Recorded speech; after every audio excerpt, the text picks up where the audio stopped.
Bonjour à tous, bienvenue pour cette nouvelle vidéo et aujourd'hui on va parler d'un film, qui est Galaxy Quest. Alors Galaxy Quest, c'est un film que j'ai découvert un peu par hasard en traînant sur le net où je suis tombé sur un top de Allociné et c'était un top sur les films dont on aimerait voir une suite. Et je suis tombé donc sur ce film Galaxy Quest et étant donné que j'apprécie particulièrement les films de science-fiction, je me suis dit pourquoi pas regarder ce film. Alors Galaxy Quest est un film américain réalisé par Dean Parisot, sorti en 1999, qui parodie les séries de science-fiction comme Star Trek. Alors l'histoire en fait, c'est l'histoire de Galaxy Quest. En fait, Galaxy Quest est une série de science-fiction mythique qui s'est arrêtée. Les acteurs continuent d'incarner les personnages de la série à travers des conventions et des inaugurations. Et un jour, des extraterrestres débarquent lors d'une convention et demandent de l'aide au capitaine de l'équipe.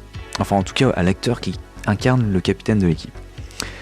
Il leur explique qu'ils sont menacés par un chef de guerre, donc nommé Saris, et qui réclame une arme, l'Oméga 13. Voilà, donc ça c'est à peu près l'histoire du film, et je vous laisse découvrir la suite par vous-même. Et j'ai été particulièrement impressionné par ce film, et surpris, agréablement surpris, parce que j'avais lu qu'en fait c'était une parodie de Star Trek. Alors j'ai toujours un peu de mal avec les parodies, parce que en général, je trouve que le traitement est assez lourd en fait. En général, dans une parodie, on va avoir un humour très lourd, très gras, très bas, parce qu'en fait, on va exacerber des points de détail ou des caractéristiques de l'œuvre originale, et on va tellement grossir et tellement se focaliser sur certains points ou certains traits de caractéristiques pour les personnages qu'au final, on a vraiment une histoire qui est lourde, qui au final n'a aucun sens, et puis au final en fait on n'a aucun enjeu, aucun but dans ce film. Et contrairement dans Galaxy Quest en fait, donc le traitement est assez classique. En fait on va retrouver l'équipage classique d'une série comme Star Trek, donc c'est-à-dire qu'on va retrouver une équipe de personnages donc composée d'un commandant, d'un scientifique, d'un chef ingénieur, d'un officier de communication et puis d'un pilote.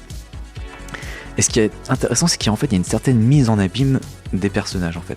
Parce qu'on va partir avec des acteurs qui incarnent des personnages d'une série, et petit à petit, en fait, ils vont devenir les personnages de cette série. Et ce qui est intéressant dans le traitement, c'est que les acteurs du film, enfin, les acteurs, les personnages acteurs, on va dire, ont conscience du personnage qu'ils jouent dans la série Galaxy Quest. Et par conséquent, il y a une sorte de distanciation, parce qu'ils sont conscients des stéréotypes qu'ils incarnent, ou en tout cas des traits caricaturaux qu'ils incarnent. Et ça c'est très intéressant. Par exemple, avec l'officier de communication, en fait, le trait de caractéristique qui est mis en avant, c'est le fait de tout le temps répéter les phrases des autres, ou d'essayer de toujours transmettre le message des autres. Et il y a une sorte de récurrence, et ça donne un aspect comique, et c'est vraiment très bien exploité, et c'est vraiment exploité avec finesse. Par exemple, on a le commandant aussi, le commandant qui est un personnage qui va essayer de rallier une équipe. Et ben là, dans le film, on a vraiment ce côté où le personnage est conscient de ça et va tenter de construire son équipe aussi bien en tant qu'acteur que en tant que personnage. Et ça, c'est vraiment très intéressant. Et puis de même, on a aussi le scientifique, donc qui est une sorte de caricature du Spock de Star Trek. Où là en fait on va avoir cette phrase mythique donc de Galaxy Quest qui en fait une référence à la phrase culte de Spock, et qui joue aussi sur un aspect comique avec cette phrase récurrente qui revient. Et donc comme je le disais précédemment, ce que j'ai particulièrement aimé dans ce film en fait, c'est que tout est traité avec finesse. Et j'ai même envie de dire qu'en fait, ce film n'est pas forcément une parodie, mais plutôt un pastiche, parce que on réutilise les éléments de Star Trek, mais en rendant hommage à la série originale. On n'est jamais dans l'humour gras ou dans l'exagération, et c'est ça que j'ai vraiment apprécié. Il y a vraiment toujours une sorte d'hommage, et au final, on a un film qui est très équilibré, et au final, on a un film qui est vraiment comme un épisode ou un film de Star Trek, parce qu'on va avoir des phases très humoristiques, mais on va aussi avoir des phases d'action, des phases héroïques, des phases un peu dramatiques, et tout ça, il y a un très bon mélange, et au final on a quelque chose de très fin, de très bien équilibré, et ça passe très bien.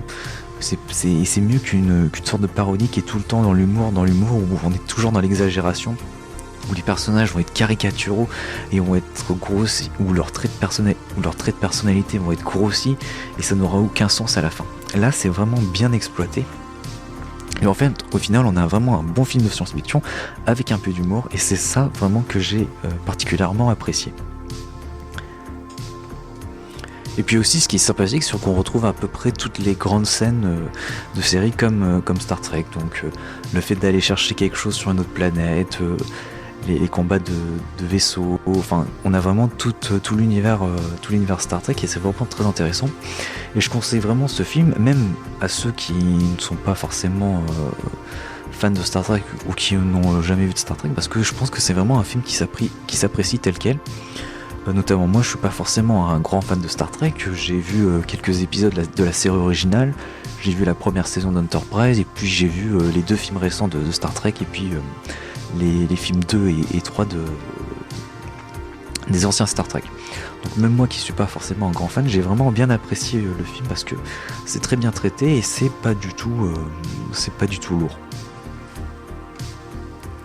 Et puis en plus, ce qui est sympathique, c'est qu'on retrouve vraiment de très bons acteurs dans ce film.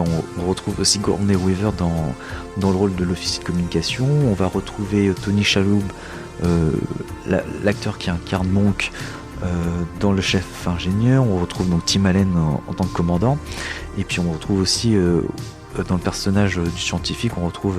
alors j'ai oublié son nom et prénom, mais c'est l'acteur qui incarne...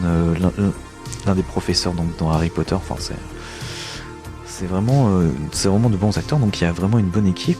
C'est assez bien réalisé, enfin c'est tout à fait correct. Alors même si ça date de 1999, donc forcément les scènes un peu de combat spatial, bah, du coup on voit que c'est de l'image de synthèse, mais bon, ça passe très bien. Voilà, donc si vous avez l'occasion de voir ce film, bah, je vous le conseille fortement, parce que c'est un très bon film, très divertissant, et puis très très sympathique. Donc si vous avez l'occasion de le voir, bah, je vous le conseille. Voilà.